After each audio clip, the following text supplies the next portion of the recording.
Hey guys, it's Moon here. I hope you guys are alright. Tonight I want to tell you guys about my favorite singer-songwriters. Singer-songwriters who have been important to me in my journey as a singer-songwriter, that had an influence on me. And just in general, singer-songwriters, important singer-songwriters in our history. And also when I say history, obviously what was fed to us, what we were exposed to as a South African, growing up in the 80s and the 90s, a little bit in the 70s as well. We were exposed to specific music and specific artists, and we didn't really have a lot of exposure to our own artists that much. That only came later.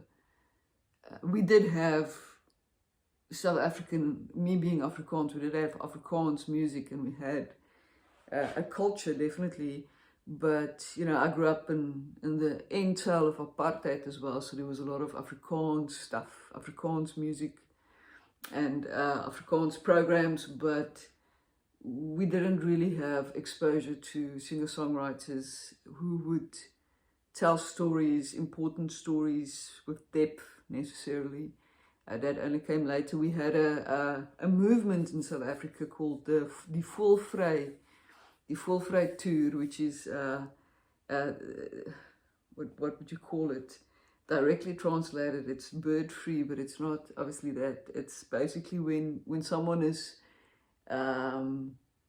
declared open target. They say they're voelvry, you know, you can shoot at them, and that was the whole idea behind what they were trying to say, because they were speaking of political things in South Africa that was you know, very hush-hush, that people didn't speak about, you know, the huge elephant in the room. It's way more than an elephant, but it was quite hectic. But these guys, they kind of exposed that part of the subconscious, or that part of what people weren't talking about through music. And they were an alternative group of singer-songwriters and musicians. I actually did most of my albums in the Western Cape with a guy called Willem Moller. He was part of that Voelvry movement. But yeah, there were a few singer-songwriters there. And then later on, when I started playing music on the scene, I started meeting singer-songwriters from the underground. But mostly we were exposed to American and English singer-songwriters. So I'll probably make a few of these videos because I feel there are so many singer-songwriters that I want to talk about. But for today, I want to talk about the singer-songwriters from America and from the UK who's influenced me specifically. And I think my first singer-songwriter that really hit me between the eyes was probably Tori Amos. And it was a song, Crucify, that was playing on our TV stations, you know, which was very controlled, what we saw. But some of the good stuff slipped through. Even Nirvana slipped through, Metallica slipped through. But I remember seeing this woman playing the piano and speaking of, you know, having so much guilt that she can start her own religion. And this bold, beautiful woman, you know, playing this intelligent, melodically genius song, production amazing, and speaking of something so deep and so important, and made so simple that you can put it into a song. That song blew my mind, and she blew my mind. I mean, even, you know, I mean, Kurt Cobain was in Nirvana, but there were songs that came out of Kurt Cobain that also had the same effect on me. It had that, you know, I think in the 90s, a lot of the singer-songwriters were speaking of, you know, the psych, our psychs, the teenagers of the 90s as well. We were, you know, we were oppressed in so many ways that having those type of musicians speak about the deeper psychological aspects was insane. It was, you know, you could feel a release in your own soul. You could feel like a feeling of the subconscious that's been hiding and it's been knocking, but the unseen is made seen. So, and then there was Suzanne Vega. I think Suzanne Vega was more of a friendly singer-songwriter in a way, friendlier than, say, Cohen or Nick Cave or even Tori Amos, but she had an intelligence to her songwriting, which was, it was so stimulating to listen to. And even till today, had the voice, the tone quality of her voice and the themes that she was singing about as well, intelligent and melodically absolutely wonderful. Suzanne Vega was a big one. And then Leonard Cohen is like for me, is like the father of Gothic music in a way, because I mean, we never really considered that album an album. It's a best of album, but that best of album with Leonard Cohen, the production on that album made it sound like someone found a box somewhere in the desert, and they, you know, they kind of just dusted the box off and opened it up, and this magic genie came out. And that's how I feel about the type of songs that Leonard Cohen chose to put on that album, Sisters of Mercy. And there are so many incredibly bohemian songs on that best of album that till today it touches me in a way that I can't really explain, because So Long Marianne, Suzanne, there are so many incredibly bohemian songs on that album that was true for me in my life going forward. I experienced those women, I experienced those the people that he sang about, the experiences. Even if it was decades later, I think bohemian people all understand that album. And then there were Nick Cave. I mean, I would say today, Nick Cave is my favorite singer-songwriter of all time. And, you know, I started off with the murder ballads and got intrigued with that. And that man he just carried me through a stage in my life that I think I wouldn't have survived if it wasn't for his music. Psychologically, he was almost the only person that could match what was going on in my mind and understood what was going on in my mind. And what I always say is Nick Cave, what I admire about him, he's such a hard worker. I think there are many singer-songwriters that might have the same talent, but not maybe the same gumption or, you know, the same work ethic that he does, because the albums that he's put out there is incredible, mind-blowing. My favorite is the double album, The Lyre of Orpheus and Abattoir Blues, but I've listened to most of his albums. I'm a big fan of Push the Skyway as well, but I mean, Nick Cave is a phenomenon. He's just incredible. I think if I would do a capsule to send into space, I would go, this is what singer-songwriters should sound, well, this is what the best singer-songwriters on planet Earth sounds like. And the production, the themes, the depth, the connection to his soul comes out in his music. And you can hear that man just works and he works and he works and he puts his soul into the music. I mean, I want to do a whole video just about him. So Nick Cave was a big one for me. And in South Africa, we had Rodriguez. I mean,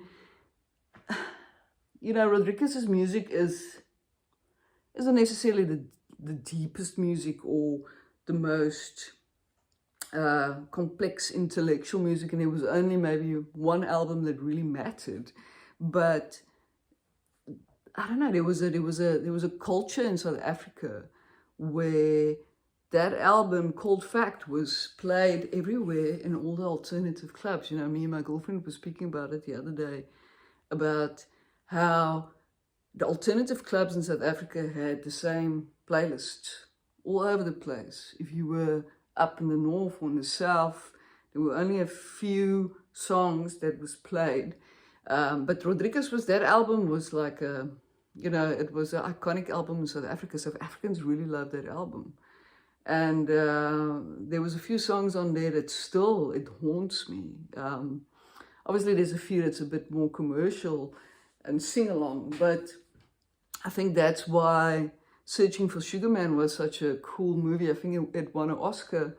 I think it was Sugar Man, who's the guy that went to go search for him. I remember he had a second-hand, the guy that came up with the idea of the movie. Was it Singer Man? I can't remember his name, but he had a second-hand shop in Cape Town. So he stocked some of my music there. But I think that movie, the fact that South Africans made that movie and that people were like, where is Sugar Man? Is so important because it was such a cultural thing in South Africa, that album. And then, I'm just thinking on the top of my head, I didn't even prepare for this little talk, but there are so many singer-songwriters that had a huge effect on me, and I want to keep on talking about as I go on in time.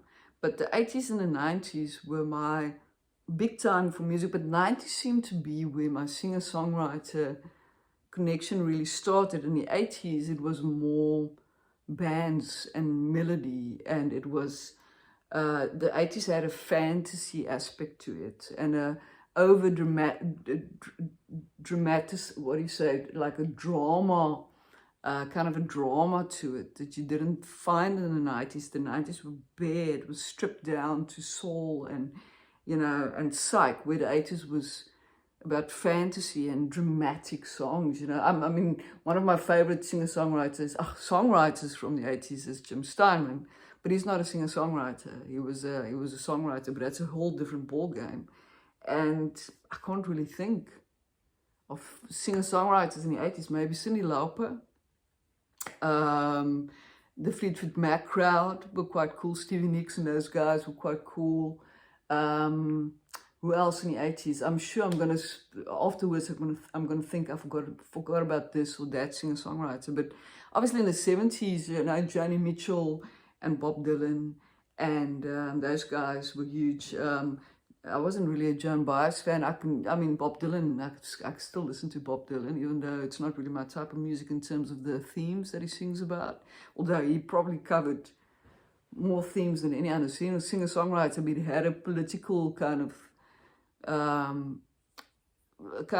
themes to his music that wasn't really what my soul kind of is attracted to. You know, I like more psychological things. Joni Mitchell had a few albums that was absolutely amazing, and then Bruce Springsteen from that time, obviously, as well, a big one. But I seem to, you know, the 90s singer-songwriter, when the songwriting became darker, I think that's when it really started sticking with me. But obviously also it's to do with my age. You know, when I was in the 90s is when I started going into my teenage years, my later teenage years. So the depth of thinking and the darkness, the cocoon stage that, you know, that one goes through when you are, when you start freeing yourself from your family and society and what everyone expects of you, and you go on your own. So my cocoon stage was filled with a lot of singer-songwriters, and an album like Euphoria Morning from Chris Cornell was really important to me as well, because there was a stage in my life where that album, where I was up in the woods, up in the north of Magubas Kloof, in the mist and the, you know, with very musical people, That album just had a huge effect on me. And even Heaven Nova. I mean, Heaven Nova had a few albums. I think it was Oyster and Siren with a few important songs. And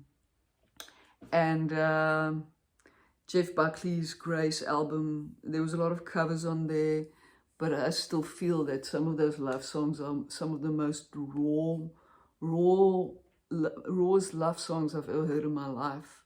And again, unfortunately, only one album.